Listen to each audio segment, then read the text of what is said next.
Hi to all, welcome to AB Talks.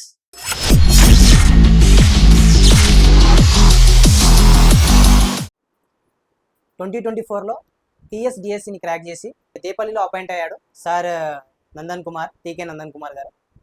తనని మనము కన్వర్జేషన్కి పిలిచాము.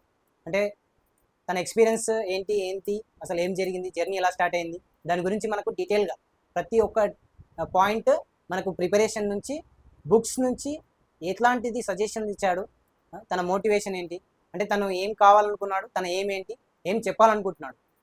We can discuss about it. Hi sir. అంటే మీ journey అసలు ఎట్లా స్టార్ట్ అయింది సార్? ఈ కోచింగ్ సెంటర్లో కానీ, కోచింగ్ తీసుకోవడం, మీ ప్రిపరేషన్ కానీ, అంటే ఈ జాబ్కి మీరు ఎట్లా ప్రిపేర్ కావాలనుకున్నారు, మోటివ్ ఏంది, అసలు మీరు ఫస్ట్ దాన్ని ఎలా ట్రై చేసింది? జర్నీ అంటే నేను నార్మల్గా మనం ఇంటర్ అయిపోయినాక ఏమనుకుంటాము, మనకు చిన్నప్పటి నుంచి ఒకటి ఉంటుంది, ఇట్లా పెద్ద అయినాక ఇదైతే బాగుంటుంది రా, అదైతే బాగుంటుంది రా. మన ఎవరు నన్ను అడిగినప్పుడు మనం నువ్వేమవుతావురా అన్నప్పుడు నువ్వేం చెప్తావు? నేనైతే ఏం చెప్తుంటే అంటే పోలీస్ అవుతా అని ఇట్లా ఏమంటారు ఛాతి లేపి ఇట్లా పోలీస్ అవుతారా అని చెప్తుంటుంది. కానీ ఏమైంది, దురదృష్టవశాత్తము మన జీన్స్ ప్రాబ్లం వల్ల హైట్ తక్కువ ఉంది. తర్వాత కొంచెం మనకు తెలివి వచ్చినాక అర్థమైంది, అరే ఇంకా పోలీస్ అయ్యే ఛాన్స్ మనకు లేదు. ఇప్పుడు ఏంది మనది నెక్స్ట్ గోల్ ఏంది? ఇంకా ఎవరైనా ఏమన్నా అడిగినప్పుడు నువ్వు ఏమవుతావురా అంటే పోలీస్ అని చెప్పుకోనికే రాదు మనకి ఇప్పుడు. నువ్వు ఎందుకంటే అరే నువ్వు ఇంత హైట్ ఉన్నావు, పోలీస్ ఎట్లా అవుతావురా? ఒక ఇంటర్ స్టేజ్కి వచ్చినాక మన హైట్ అలా ఆగిపోతుంది కదా. అప్పుడు నాకేమొచ్చింది, మనం చిన్నప్పటి నుంచి చూస్తూ ఉంటాం మన టీచర్లని కానీ, మన మేడం వాళ్ళని. నేను మాక్సిమం మనం శిశు మందిలో చదువుకున్నాం కాబట్టి మాతాజీలు అని పిలుస్తుంటాం. చిన్నప్పటి నుంచి చూస్తుంటాం వాళ్ళని, వాళ్ళ బిహేవియర్ కానీ, పక్కన వాళ్ళకి ఇచ్చే రెస్పెక్ట్ కానీ, అవన్నీ చూసి నాకేమనిపించింది అంటే, అరే పోలీస్ని, ఒక ఆర్మీని, ఒక కలెక్టర్ని, ఒక డాక్టర్ని, అందరినీ తయారు చేసే వాళ్ళని తయారు చేసే వాళ్ళు ఎవరు? టీచర్స్. కాబట్టి టీచర్ అయితే బాగుంటుందని నేను అప్పుడు డిసైడ్ అయినా. ఇంకా ఇంటర్ అయిపోయినాక ఇంకా ఇంట్లో వాళ్ళు మనకి 10th తర్వాత ఎంత ఏం తీసుకుంటావురా, నువ్వేం చేస్తావురా అని మనకు కూడా ఒక ఉత్సాహం ఉంటుంది. అట్లా ఇంటర్ అయిపోయినాక ఇక ఇంటర్లో మనం మ్యాక్సిమం ఎంపీసీ తీసుకుంటాం. ఎంపీసీ బాగుంటుంది. బైపీసీ డాక్టర్ సైడ్ పోవాలనుకున్న వాళ్ళు అక్కడ. ఇక మనం ఇంజనీరింగ్ అవి చేయాలి, అట్లా కాకుండా టీచర్ సైడ్ పోవాలని మనం 10th ఇంటర్లోనే అనుకుంటాం. ఇంకా పోలీస్ కావాలన్నా మనం ఇంటర్ డిగ్రీ తర్వాత ఎస్ఐకి దానికి ప్రిపేర్ కావాలనుకుంటాం. కాబట్టి అట్లా అనుకొని నేనేం చేసిన, ఇంటర్లో ఎంపీసీ తీసుకున్నాను. ఇక మ్యాథ్స్ బ్యాక్గ్రౌండ్ చిన్నప్పటి నుంచి మ్యాథ్స్లో కొంచెం గట్టిగానే ఉంటుండే కాబట్టి ఎంపీసీ తీసుకున్నాను. ఇంకా ఎంపీసీ ఇంటర్ అయిపోయినాక ఏం చేయాలిరా? ఇంకా అన్న వాళ్ళు ఉండి ఏం కావాలనుకుంటున్నావు అంటే ఇంకా టీచర్ కావాలనుకుంటున్నా. అయితే 2 ఆప్షన్స్ ఉంటాయి నీకు. ఒకటి, ఇంటర్ తర్వాత మనం డైట్, టీటీసీ అంటారు క్యాజువల్గా, డైట్ డిఎల్ఈడి అంటారు, అంటే డిప్లొమా ఇన్ ఎలిమెంటరీ ఎడ్యుకేషన్. అది చేస్తే టీచర్ కావచ్చు. లేదు నువ్వు బీఎడ్ చేసినావు, డిగ్రీ అయిపోయినాక బీఎడ్ చేయాలి. ఇంకా అప్పుడు మన 2015లో మన ఇంటర్ 15లో అయిపోయింది కదా. ఆ సిచ్యువేషన్లో ఎట్లున్నాయంటే 2012 డిఎస్సి వాళ్ళు ఇంకా ఎస్జిటి టీచర్ ఏదో ఒకటి ఇంకా మనము ఎస్జిటికి ఫుల్ డిమాండ్ ఉంటుంది. ఇంటర్ అయిపోయినాక నువ్వేం చేయరా, నార్మల్గా అన్న వాళ్ళు చెప్తారు కదా, మన అన్న వాళ్ళు, మన గైడ్స్, అట్లా టీటీసీ మంచిగా ఉంటుంది. నువ్వు ఎట్లా టీచర్ కావాలనుకుంటున్నావు, నీకు ప్రొఫెషన్ మీద కూడా ఇంట్రెస్ట్ ఉంది కాబట్టి అది చేయి బాగుంటుంది అని చెప్పారు. అయితే మేమేం చేసినాం, 15లో ఎంట్రన్స్ ఎగ్జామ్ రాసినాం. అంటే సిలబస్ ఎట్లుంటుంది డిఎస్సికి తేడా ఏంటిది, టీటీసీ అంటే దాని సిలబస్ ఎట్లుంటుంది? అంటే డిఎస్సి అనేది లాస్ట్ స్టెప్. నువ్వు టీచర్ కావడానికి లాస్ట్ స్టెప్ ఏంది? డిఎస్సి. ఫస్ట్ స్టెప్ ఏంది? TTC entrance exam. దాన్ని ఏమంటారు? డైట్ సెట్ అంటారు. డీసెట్ అంటారు. దాన్ని ఇంకా ఇంటర్ అయిపోయినాక రాసినాం. అయితే మనకు ఏమైందంటే 2014లో తెలంగాణ వచ్చింది కదా. ఆ మూమెంట్లో ఏమైంది అంటే మేము రాసిన డీసెట్ రాసినాము. డీసెట్ రిజల్ట్స్ లేట్ అయింది. దానివల్ల ఏమైందంటే ఇక మన ఎంఎస్ కాలేజ్లో జాయిన్ అయినాం. 1 year డిగ్రీ జాయిన్ అయింది. ఇంకా అది లేట్ అవుతుంది, ఇంకా ఖాళీ 1 year వేస్ట్ అయిపోతుంది. కాబట్టి ఏమైంది, మేము ఎంబీఎస్లో కాలేజ్లో జాయిన్ అయినా. ఇంకా 8 months అయిపోయినాక డీసెట్ రిజల్ట్స్ వచ్చింది, కౌన్సిలింగ్ డేట్స్ వచ్చినాయి. ఇంకా మనకి మంచిగా నాగార్జున కాలేజ్ కానీ మన మామూలు వంట దగ్గర నాగార్జున కాలేజ్ దాంట్లో సీట్ వచ్చింది. సరే అని ఇక డిస్కంటిన్యూ అంటే ఇక అది వేస్టే. అవును, డిగ్రీ ఫస్ట్ ఇయర్ చేయాలనుకుందేమో ఇక్కడ టీటీసీ డైట్ చేయాలనుకున్నాం కాబట్టి ఇక మనకి ఇష్టం ఉంది కాబట్టి ఇది ఇక మా దాంట్లో టీసీ తీసుకొని దీంట్లో జాయిన్ అయిపోయినాం. మంచి కాలేజ్ వచ్చింది, మంచిగా జాయిన్ అయినాము. ఇక దాని తర్వాత ఏంది 2 years కోర్సు 15-17 బ్యాచ్. కానీ మనకేంది ఇలా 8 months లేట్ అయింది కదా. దాని ఎఫెక్ట్ ఏమైంది 1 year 0 year అయింది. 18 మన అయిపోయింది డైట్ అయిపోయింది మనకి. అదే సార్, ఇప్పుడు మరి మీరు ఫస్ట్ అటెంప్ట్ ఎప్పుడు చేసింది?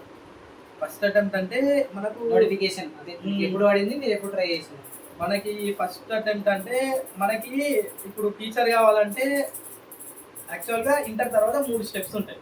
ఫస్ట్ది డీసెట్, సెకండ్ది టెట్, తర్వాత డిఎస్సి. మేము ఏమైందంటే 2017లో డిఎస్సి పడ్డది. 2017లో డిఎస్సి పడ్డది. ఆ డిఎస్సి రాయాలంటే మనకు ముందు ఏముండాలి, టెట్ ఎలిజిబిలిటీ ఉండాలి, టీచర్ ఎలిజిబిలిటీ టెట్ అది ఉండాలి. అప్పుడు మేమేంది అంటే సెకండ్ ఇయర్లో ఉన్నాం, డైట్ సెకండ్ ఇయర్లో ఉన్నాం. అంటే అట్లా అయితే రాసే ఛాన్స్ ఉంటుందా? అయితే ఇస్తాము అన్నది గవర్నమెంట్. అప్పుడు ఛాన్స్ ఇస్తాము, సెకండ్ ఇయర్ వాళ్ళకి ఛాన్స్ ఇస్తాము అని చెప్పి ఏమన్నారు, టెట్కు ఛాన్స్ ఇచ్చిండు. దాంట్లో ఏమైందంటే ప్రిపరేషన్ లేకుండానే రాయాల్సి వచ్చింది. సెకండ్ ఇయర్లో ఉన్నాం, మనకేం తెలియదు. అట్లయినా సరే మనం ప్రిపరేషన్ లేకుండా అంటే కొంచెం సీనియర్స్ ఉంటారు కదా, వాళ్ళ గైడెన్స్ వల్ల మనం ఏం చేసినామంటే కొంచెం చదివినాం. నార్మల్గా మనకి బేసిక్ నాలెడ్జ్ ఉంది కాబట్టి చదివినాము. దాంట్లో వాళ్ళ గైడెన్స్ దగ్గర చదివి టీచర్స్ మన డైట్ సెట్లో Erranna sir, Rajeshwari madam, Devender sir, Venkatareddy sir అని ఉంటుండే. వాళ్ళ గైడెన్స్ వల్ల ఏమైంది, మంచి మార్కులు వచ్చినాయి. 1 or 2 marks వచ్చినాయి. నాకు ఏంటంటే ఫస్ట్ ఆఫ్ ఆల్ నా మీద నాకు నమ్మకం లేకుంటుండే. మనకు గవర్నమెంట్ జాబ్ ఏంద్రా ఇంత కాంపిటీషన్లా అన్న వాళ్ళని చూసినాం గవర్నమెంట్ జాబ్లో పోయి ఫిట్ అయిన వాళ్ళని చాలా మందిని చూసినాం. అట్లా కష్టమే కానీ మాక్సిమం వస్తుంది అని సక్సెస్ రేట్ లేదు. సక్సెస్ రేటు 20%, కానీ సాధిస్తాం. ఇప్పుడు కాకపోయినా సరే ఒకప్పుడు సాధిస్తాం. దాంట్లో ఏమైంది, 102 మార్కులు వచ్చినాయి. 102 మార్కులు 2016-17లో అయితే నాటే జోకు. 150కి 102 మార్కులు వచ్చినాయి అంటే ఇంకా సార్ వాళ్ళు ఉండి అప్రిషియేట్ చేసారు. నువ్వు కోచింగ్ ఓలే ఉన్న 30 days టైంలోనే కాలేజీలో కూర్చొనే 102 మార్కులు తెచ్చుకున్నావు అన్న. నువ్వు క్విట్ ఇయ్యకు, గివ్ అప్ ఇయ్యకు, మంచి కంపల్సరీ జాబ్ కొట్టే క్వాలిటీస్ ఉన్నాయి, కెపాసిటీ పక్కా ట్రై చేయమని ఇంకా sir madam, Veeranna sir, Devender sir వీళ్ళు ఎట్లా అంటే ఇంకా ఎంకరేజ్ చేసేసరికి మనకు పూస్టప్ అయింది. కాకపోతే గవర్నమెంట్ ఏమి ఇచ్చింది, 70 ఈ బ్యాచ్ వాళ్ళకి డిఎస్సి ఎలిజిబిలిటీ లేదు, ఎందుకంటే ఇంకా మీరు డైట్ కంప్లీట్ కాలేదు అని చెప్పేసరికి ఇంకా మేము డీలా పడిపోయినాం. సరేలే ధర్నాలు చేసినాము, ర్యాలీలు చేసినాము, దానివల్ల ఏం కాలే. ఇంకా సర్లే ఇంకా ఏం చేస్తాం మన బ్యాడ్ లక్ అనుకొని, మన దరిద్రం తెలిసిందే కదా అప్పుడప్పుడు ఇట్లా అవుతుంటుంది. ఇంకా అట్లా అయిపోయింది. నార్మల్గా మీడియం ఇంకా అట్లా అయిపోయేసరికి సర్లే లైట్ అని చెప్పేసి ఇంకా చూసినాము క్వశ్చన్ పేపర్ ఎట్లుంటుంది. ఇంకా మనకు కూడా ఎక్స్పీరియన్స్ లేదు కాబట్టి ఏం చేసినామంటే ఖాళీ ఇంకా అబ్జర్వ్ చేసినాం. అప్పుడు అప్పటికి మనం ఇంకా స్ట్రెంత్ ఏం కాలే, మనకి ఓన్లీ అంటే బేసిక్ నాలెడ్జ్ ఉంది అంతే. దాని మీద మనకి జాబ్ కొట్టాలంటే హై నాలెడ్జ్ కావాలి. ఏమో అప్పుడు వచ్చింటే మనం అదే రేస్లో ఉండి అదే రేస్లో కంటిన్యూ చేసుకుంటున్నాం. ఇంకా దురదృష్టవశాత్తము అప్పుడు మిస్ అయింది. తర్వాత మీరు కోచింగ్కి తర్వాత కోచింగ్ ఎలా తీసుకున్నాను? అయితే కోచింగ్ 2018లో మాది డైట్ అయిపోయింది. 19లో ఒక డిగ్రీ అనుకుంటా ఖాళీగా ఇంకా నోటిఫికేషన్ అప్పుడే అయిపోయింది. ఇంకా వీళ్ళకు 2017 వాళ్ళకి ఇంకా పోస్టింగ్ ఇవ్వలేదు కాబట్టి ఇంకా ఇప్పుడైతే డిఎస్సి ఉండదని నార్మల్గా చదువుకుంటూనే ఉండి పార్ట్ టైం వర్క్ చేసుకుంటాం. మెడికల్ ఏజెన్సీలో వర్క్ చేసుకుంటున్నాం. మెడికల్ ఏజెన్సీలో కూడా చేసినాం. మెడికల్ ఏజెన్సీలో మన ఇంకా మిడిల్ క్లాస్ ఇంకా మెడికల్ ఏజెన్సీలో మేము మన డైట్లో కూడా మేము పార్ట్ టైం చేసుకుంటూనే చదివినాము. మెడికల్ ఏజెన్సీలో మెడికల్ ఫార్మసీ ఉంటుంది. ఇక్కడ మా ఫార్మసీస్ ఉంటాయి కదా. శాలరీ ఎంత ఇస్తుంది? శాలరీ 4000 ఉంటుండే. మనకి పార్ట్ టైం చేస్తే మంత్లీ 4000 ఇస్తుండే. ఇంకా దాంతో ఇంకా 5 వరకు కాలేజ్ అయిపోయినాక 6కి అట్లా పోయి 9:30 వరకు అక్కడ జాబ్ చేసి వస్తుంది. రికార్డ్స్ అవి ఇవి నార్మల్గా రాసుకుంటూ సండేస్లో, వీకెండ్స్లో, హాలిడేస్లో రాసుకుంటూ. అయితే ఇప్పుడు మీరు ఏ ఇంట్లో అయినా సరే నేను చదువుకుంటా ఈ కోచింగ్ తీసుకుంటా అంటే సరే పోయిరా అని చెప్తారు. అంటే మిమ్మల్ని మీ ఇంట్లో కూడా చెప్పింటారు, కానీ ఫస్ట్ ఎవరో ఒకరు చెప్తారు పెద్దవాళ్ళు, అరే ఎందుకురా ఇక్కడ నుండి ప్రిపేర్ గా అని, అదే వద్దులేరా అని అట్లా అట్లా ఎవరైనా చెప్పింటారా? మన మిడిల్ క్లాస్ కదా బ్రో, మనకి ఇప్పుడు మన పేరెంట్స్ డైలీ మన బతుకులు ఎట్లుంటాయి అంటే ఈరోజు పని చేసినామంటే ఈరోజు తినేటట్లు ఉంటుంది. ఇంకా అట్లా మన పేరెంట్స్ కూడా, మా పేరెంట్స్ కూడా ఇప్పుడు కోచింగ్ అది ఇది అని అంటే, కోచింగ్ పోవాలి అంటే మినిమం 30,000 ఉండాలి. 30,000. ఇప్పుడు ఎట్లా అంటే మన కోచింగ్ 3 months ఉంటుంది, 3 months 4 months ఉంటుంది. ఈ 4 months కి హాస్టల్ ఫీజు మంత్లీ 5,000 20,000 ఉంటుంది. ఇంకా 15 to 20 మధ్యలో కోచింగ్ ఫీజు ఉంటుంది. కాబట్టి మనకు ఒక 30-40 వరకు మనకి ప్యాకెట్లో ఉంటేనే కోచింగ్ తీసుకుంటారు. మనకు అప్పుడు లేదు కాబట్టి మేమేం ఇంకా 18లో కోచింగ్, ఇంకా అప్పటికి నోటిఫికేషన్ కూడా లేదు కాబట్టి మనం కోచింగ్ ఏం లేకుండా ఇంట్లోనే ప్రిపేర్ అయ్యకుండా వర్క్ చేసుకుంటా ఉన్నాము. అంటే మీరు ఫస్ట్ కోచింగ్ సెంటర్ ఏడ జాయిన్ అయ్యారు, ఎట్లా జాయిన్ అయితే? అంటే ఎవరిదైనా హెల్ప్ తీసుకున్నారా? హెల్ప్ అంటే ఇంకా మనం రిజల్ట్స్ చూస్తాం కదా, 18లో రిజల్ట్స్ చూసినాము. ఇక్కడ అంటే ఫస్ట్ ఒక అటెంప్ట్ చేసిన అటెంప్ట్ ఏమి ఇవ్వలే, నేను ఒక్క అటెంప్ట్ కూడా ఇవ్వలే. 18లో మనం అటెంప్ట్ ఇవ్వలేదు, కానీ టెట్ చెప్పినా కదా సెకండ్ స్టెప్, టెట్ అటెంప్ట్ ఒక్కటే ఇచ్చినాం, డిఎస్సి అటెంప్ట్ ఇవ్వలే. థర్డ్ స్టెప్ కి మనకు ఛాన్స్ ఇవ్వలే గవర్నమెంట్. కాబట్టి ఇంకా నెక్స్ట్ ఏం చేసినాము, సరే 2020 మొత్తము కరోనాలో పోయింది, మనకి దెబ్బ పడ్డది అసలు 20. ఇంకా తర్వాత ఇంకా గవర్నమెంట్ కొంచెం నోటిఫికేషన్ ఇస్తున్నాము, ఇంకా కొంచెం త్వరలో నోటిఫికేషన్, త్వరలో డిఎస్సి, త్వరలో టెట్, త్వరలో అనుకుంటా. ఇంకా మనం ఏమన్నా త్వరలో అన్నెంబడే ఇంకా మన ఎట్లుంటది మన ఆశ. సరే పట్టరాని బ్యాగ్ వేసుకున్నాము, అన్న వాళ్ళని అడిగినాము ఏది బాగుంటది అంటే, ఇక అన్న వాళ్ళు కూడా అవనిగడ్డ చెప్పిన కొన్ని, రామయ్య గాని, బాసరా గాని, అవనిగడ్డ గాని, పాలమూరు గాని, ఇట్లాంటి కోచింగ్ సెంటర్ల పేర్లు చెప్పిన ఒక 4-5. ఇంకా మన మీరు మీ గ్రూప్ ఇంకెవరైనా అంటే మీ ఫ్రెండ్స్ కలిసి అట్లా పోయి ఒక 7 members కలిసి అవనిగడ్డకి పోయినాం. అయితే ఇంకా 7 members కలిసి అవనిగడ్డకి పోయినాం. 7 members కలిసి అవనిగడ్డకు 2021లో కోచింగ్కి వెళ్ళినాం. త్వరలో డిఎస్సి అనే అడ్వర్టైజ్మెంట్ ఉంది, ఆశ ఉంటుంది కదా మనకి.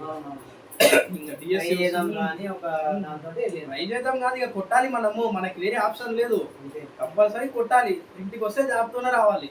పోయినాం అవనిగడ్డ పోయినాం, ఆడ పోయినాము 2 months కోచింగ్ తీసుకున్నాము. సెకండ్ వేవ్ వచ్చింది, అక్కడ నుంచి పంపించేసి 2 months కోచింగ్ 100 days చాలా ఎఫెక్టివ్ ఉండే కనుక పంపించేసింది. పోండి మీ ఇంట్లోకి ప్యాక్ చేసుకొని వెళ్ళిపోండి, తర్వాత చూద్దాము మీకు ఏమైనా coaching.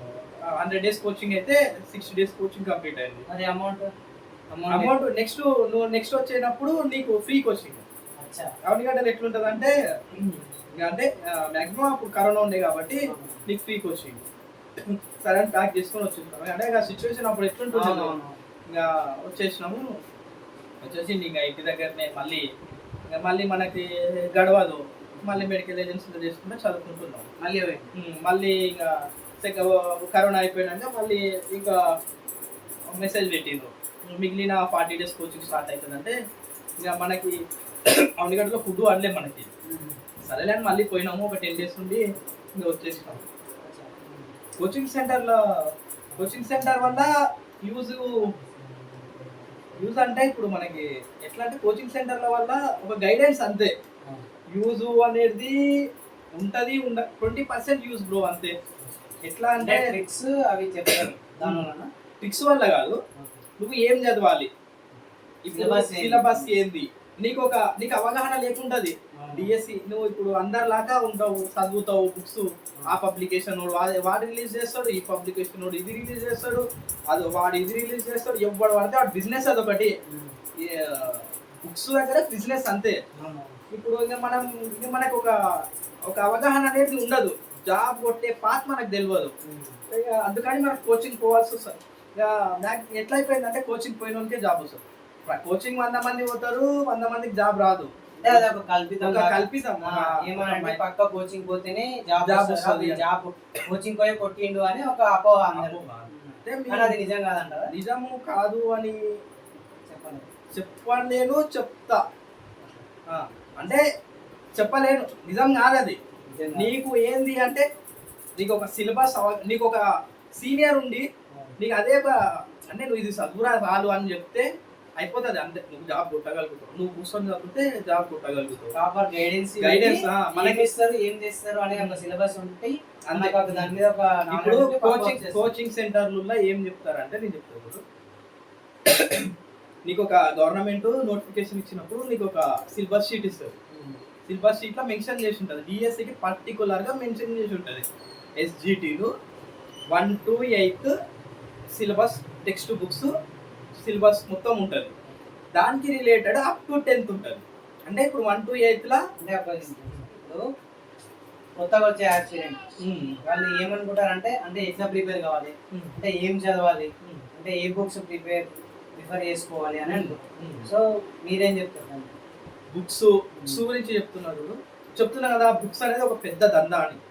Books publications, private publications కి ఎంత దూరం ఉంటే అంత మంచిది. ఆస్పిరెంట్స్ నువ్వు కంపల్సరీ డిఎస్సి కొట్టాలి అనుకుంటున్నావు, నువ్వు కంపల్సరీ డిఎస్సి కొట్టాలి అనుకుంటే అంటే ప్రైవేట్ పబ్లికేషన్స్ నమ్మొద్దు, మాక్సిమం నమ్మొద్దు. అసలు దాన్ని ఎంకరేజ్ చెయ్యనే చేయొద్దు. నీకు జాబ్ కావాలి అంటే 3rd to 10th Telangana Telugu academy books ఉంటాయి.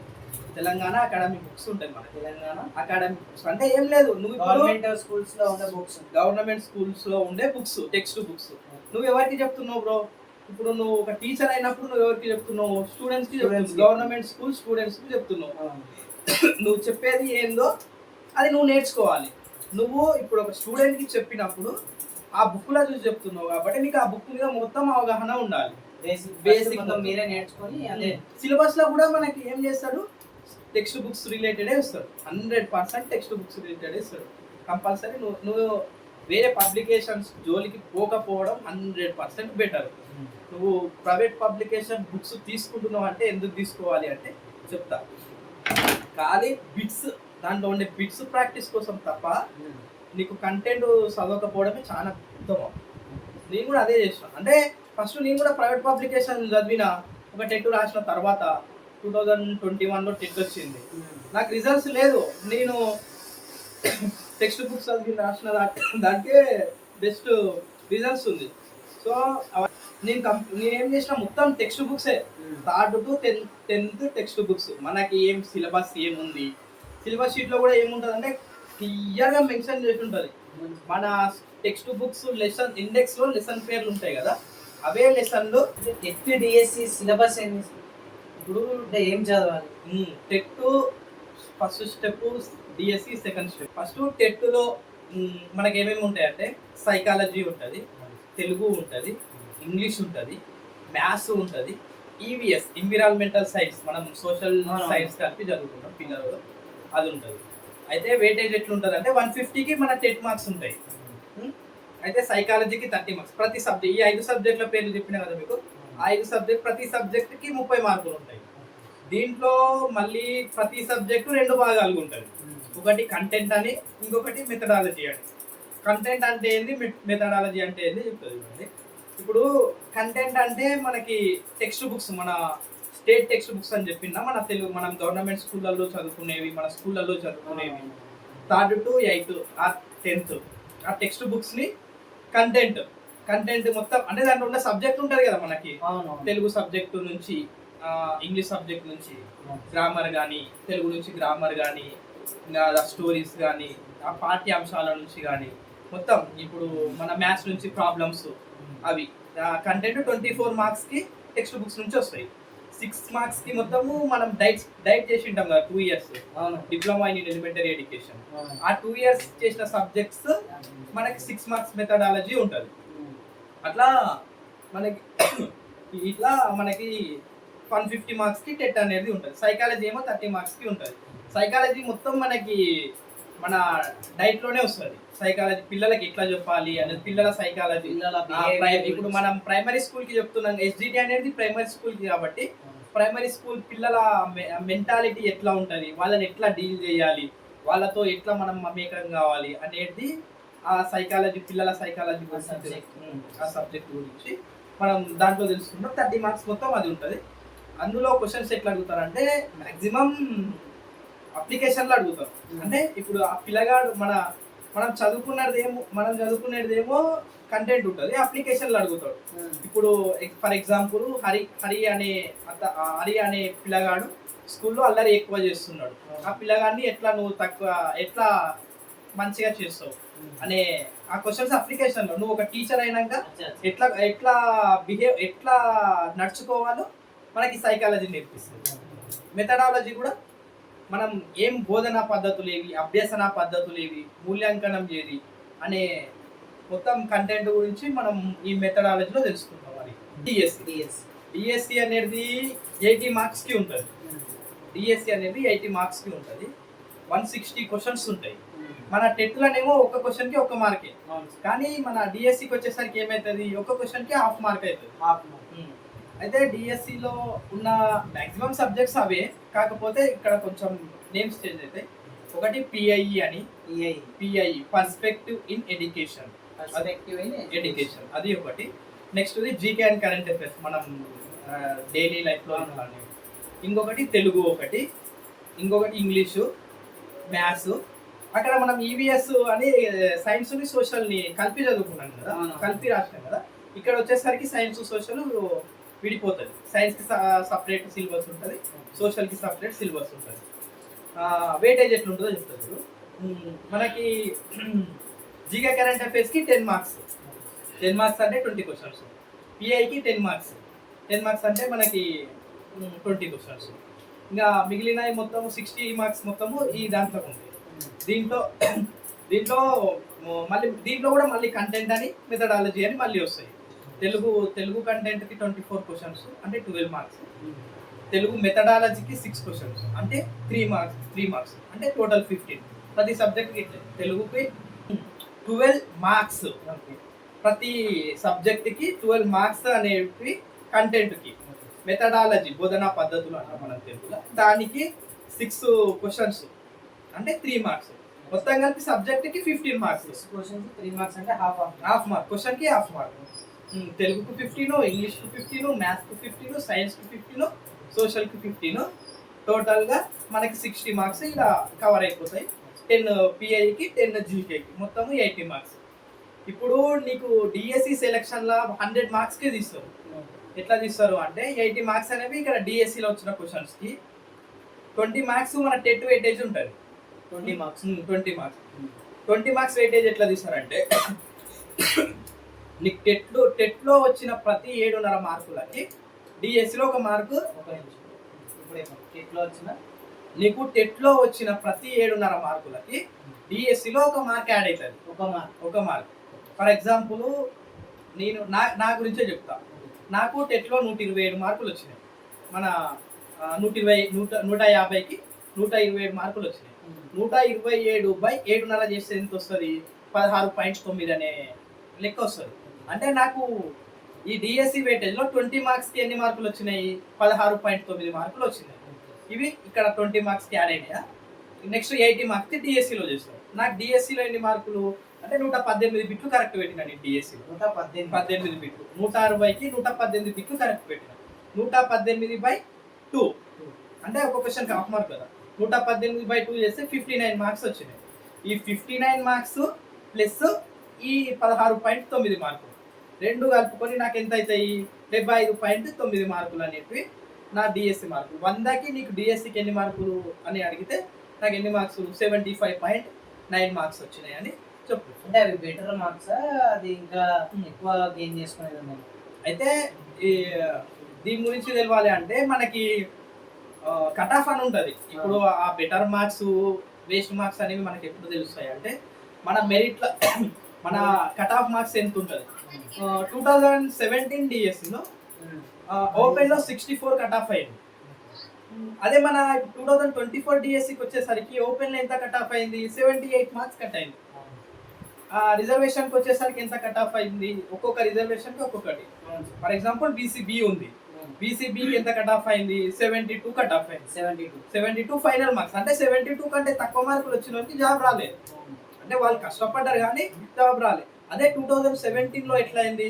62 బీసీబీ, అదే బీసీబీ 64 మార్క్స్ వచ్చిన వాళ్ళ వరకు జాబ్ వచ్చింది. 64. అంటే ఇక్కడ 73, ఇక్కడ 64. ఇక్కడ 2017లో 73 మార్క్స్ వస్తే టాప్ 10లో ఉన్నారు. కానీ ఇదే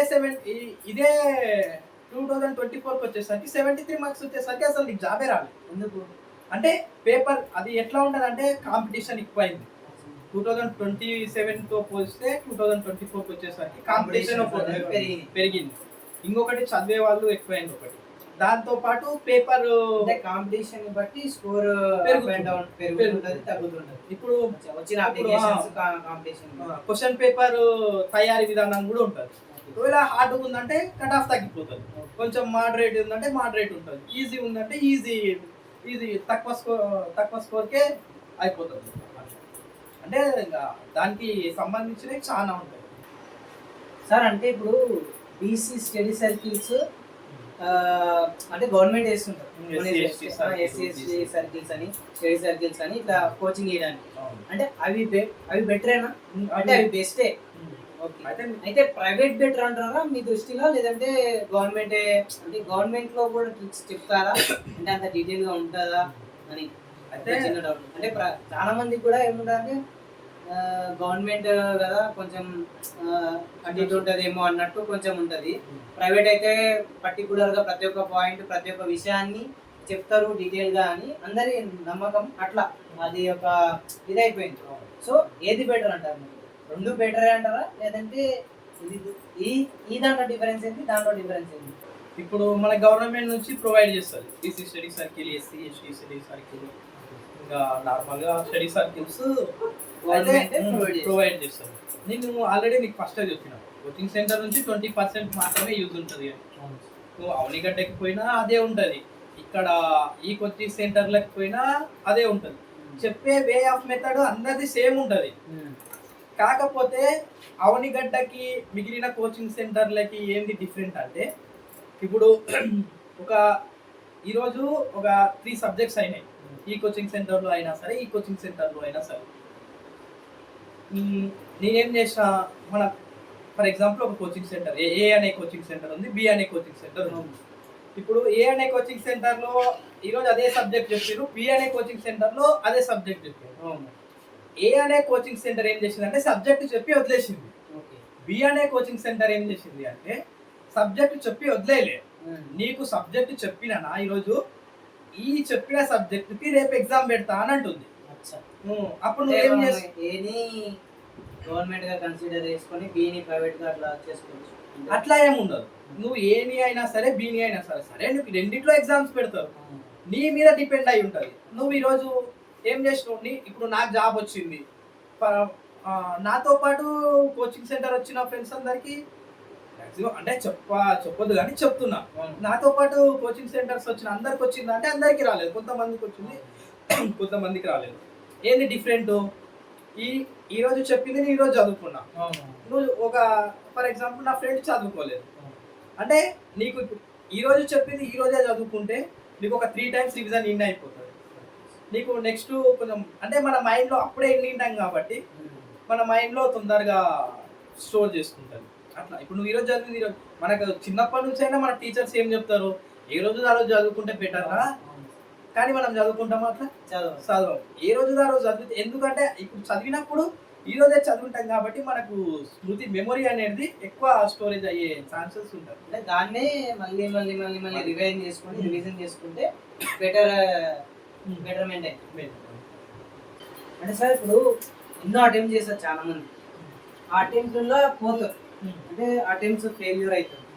తర్వాత వాళ్ళకు ఎకనామికల్గా స్ట్రగుల్ అవుతారు, సంథింగ్ దేని వల్ల ఇంట్లో దాని వల్ల ఏదో ఒక ఆలోచనతోటి ఇంకా వాళ్ళ మైండ్ అనేది డైవర్ట్ అయిపోయి నేను జాబ్ కొట్టలేకపోతున్నా అని ఒక భయంతో వాళ్ళు తప్పుడు డిసిజన్స్, అంటే రాంగ్ డిసిజన్స్, అది ఆలోచించే వే అనేది మారిపోయి తప్పుడు డిసిజన్ తీసుకొని సూసైడ్ వరకు వెళ్తున్నారు. అటెంప్ట్స్ జరిగినాయి, చాలా మంది కూడా చనిపోయారు. అంటే దీని మీద కూడా మీరు ఏం చెప్పాలనుకుంటున్నారు?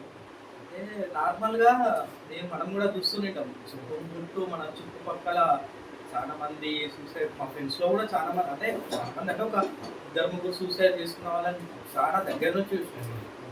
దానికి రీజన్ ఏంది అని అంటే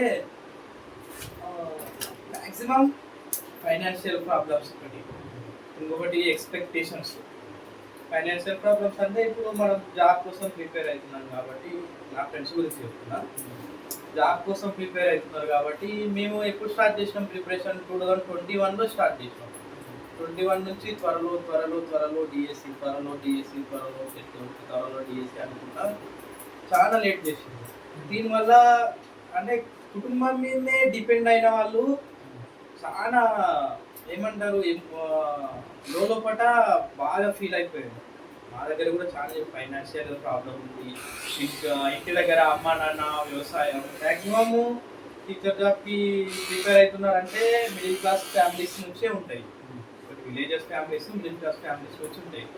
అయితే మా ఫ్రెండ్ గురించి చెప్తున్నారు ఏంటి అంటే వాళ్ళు విలేజ్ చాలా పూర్ బ్యాక్గ్రౌండ్, ఇంకా ఏదో కష్టపడి ఇంకా చదివిస్తున్నారు, నెట్కి వచ్చిండు. ఇంకా వాళ్ళు ఈయనకున్న మా ఫ్రెండ్ కూడా ఇంకా చదివి నోటిఫికేషన్స్ లేక ఇంకా వాళ్ళు ఎట్లా అయిపోయింది అంటే వానికి